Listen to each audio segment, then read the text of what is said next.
Assalamualaikum warahmatullahi wabarakatuh. Nama kelompok Adam Julian Rizaldi, absen 1. Adi Wahyu Wibowo, absen 2. Adit Setiawan, absen 3.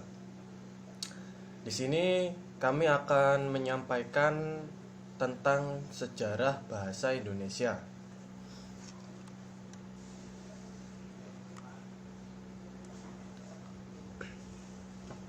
Yang pertama adalah sumber bahasa Indonesia.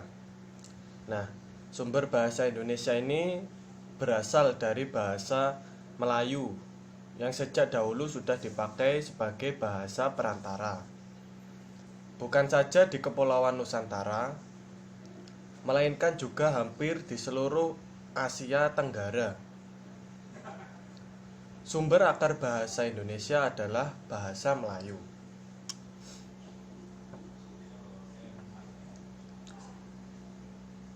Bahasa Melayu diambil sebagai sumber karena bahasa Melayu saat itu disebut lingua franca atau bahasa perantara. Melayu digunakan di seluruh Asia Tenggara di berbagai kegiatan yang ada di masyarakat.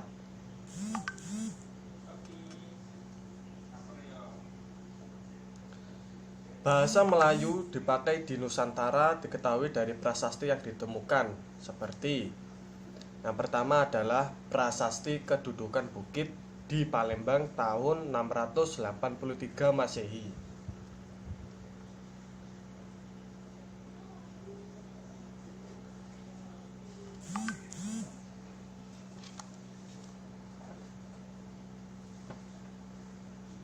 Kemudian yang kedua adalah prasasti Talang Tuwo di Palembang tahun 684 Masehi. Yang ketiga adalah prasasti Kota Kapur yang ada di Bangka Belitung tahun 686 Masehi. 4. Prasasti Karangbrahi di Jambi tahun 832 Masehi. Yang kelima adalah prasasti Bogor, yaitu di Bogor tahun 942 Masehi.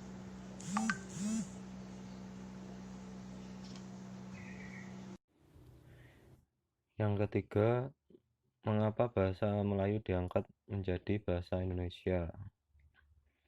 Adapun 4 faktor yang menyebabkan bahasa Melayu diangkat menjadi bahasa Indonesia, yaitu 1. Bahasa Melayu adalah merupakan lingua franca di Indonesia, bahasa berhubungan dan bahasa perdagangan. Kedua, sistem bahasa Melayu sederhana, mudah dipelajari karena dalam bahasa Melayu tidak dikenal tingkatan bahasa, yaitu bahasa kasar dan bahasa halus. Yang ketiga, suku Jawa, suku Sunda, dan suku-suku yang lainnya dengan sukarela menerima bahasa Melayu menjadi bahasa Indonesia sebagai bahasa nasional. Dan yang terakhir, yang keempat, bahasa Melayu mempunyai kesanggupan untuk dipakai sebagai bahasa kebudayaan dalam arti yang luas.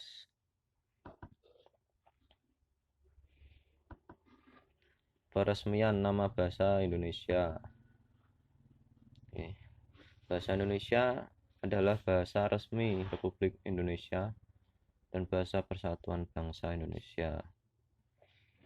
Bahasa Indonesia ini diresmikan penggunaan setelah proklamasi kemerdekaan Indonesia, tepatnya hari sesudahnya bersamaan dengan mulai berlakunya konstitusi di Timor Leste. Bahasa Indonesia ini berposisi sebagai bahasa kerja. Dari sudut pandang linguistik, bahasa Indonesia adalah salah satu dari banyak ragam bahasa Melayu. Dasar yang dipakai ini adalah bahasa Melayu Riau dari abad ke-19. Dalam perkembangannya, ia mengalami perubahan akibat penggunaan sebagai bahasa kerja di lingkungan administrasi kolonial dan berbagai proses sejak awal abad ke-20. Bahasa Indonesia diawali sejak dicanangkannya Sumpah Pemuda 28 Oktober 1928 untuk menghindari kesan imperialisme bahasa apabila nama bahasa Melayu tetap digunakan.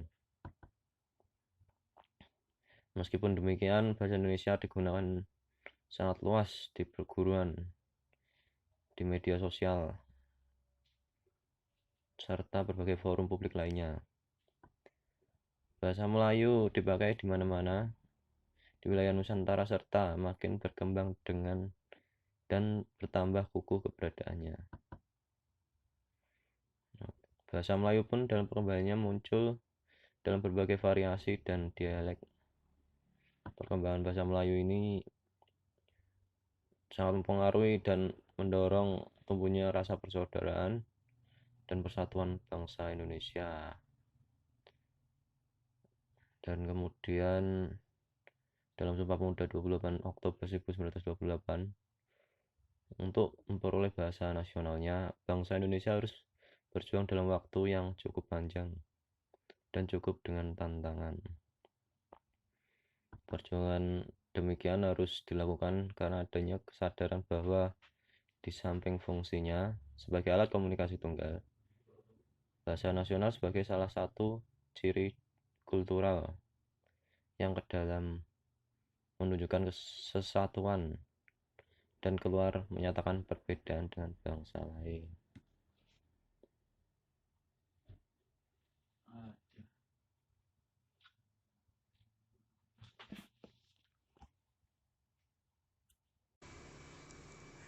Bahasa Indonesia dijadikan sebagai bahasa nasional. Pada tahun 1928, bahasa Melayu mengalami perkembangan luar biasa, mencapai kemerdekaan karena sifat masih kedaerahan. Suku dan daerah akhirnya membuahkan hasil berupa kemerdekaan Republik dari berbangsa dan membuat ikrar berbangsa satu, bangsa Indonesia, tanah air satu, tanah air Indonesia, menjunjung tinggi bahasa persatuan.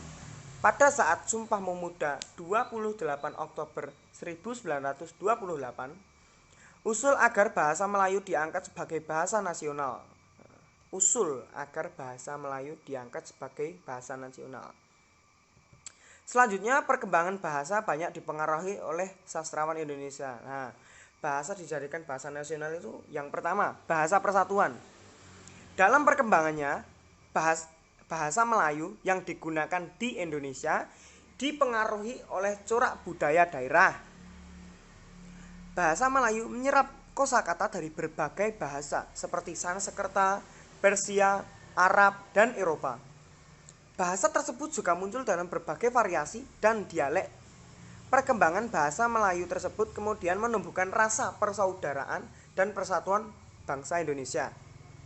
Hingga akhirnya pada Oktober 1928, pemuda dari seluruh penjuru Indonesia berkumpul dalam rangka Kongres Pemuda II yang digelar di Batavia. Pada 27 sampai 28 Oktober 1928, pada tanggal 28 Oktober 1928, Kongres itu menghasilkan gagasan Sumpah Pemuda yang isinya: pertama, kami, putra dan putri Indonesia, mengaku bertumpah darah yang satu, tanah Indonesia. Kedua, kami, putra dan putri Indonesia, mengaku berbangsa satu, bangsa Indonesia. Ketiga, kami, putra dan putri Indonesia, menjunjung bahasa persatuan, bahasa Indonesia. Saat itulah menjadi momen pengukuhan kedudukan bahasa Indonesia sebagai bahasa nasional. Yang kedua, bahasa menjadi bahasa negara. Lebih lanjut, pada 18 Agustus 1945, bahasa Indonesia dinyatakan sebagai bahasa negara. Hal itu bertepatan dengan pengesahan Undang-Undang Dasar 1945 sebagai konstitusi negara. Dalam pasal 36 Undang-Undang Dasar 1945 disebutkan bahwa bahasa negara ialah bahasa Indonesia. Meskipun amandemen telah dilakukan terhadap Undang-Undang Dasar 1945, hingga sekarang pasal tersebut tidak mengalami perubahan sedikit pun. Jadi bahasa negara itu tetaplah bahasa Indonesia. Walaupun sudah di amandemen tidak berubah. Terima kasih atas perhatiannya. Mohon maaf jika ada salah kata. Demikian akhir dari presentasi grup saya. Bila ada pertanyaan, nanti dituliskan di kolom komentar. Semoga bermanfaat untuk kita semua. Wassalamualaikum.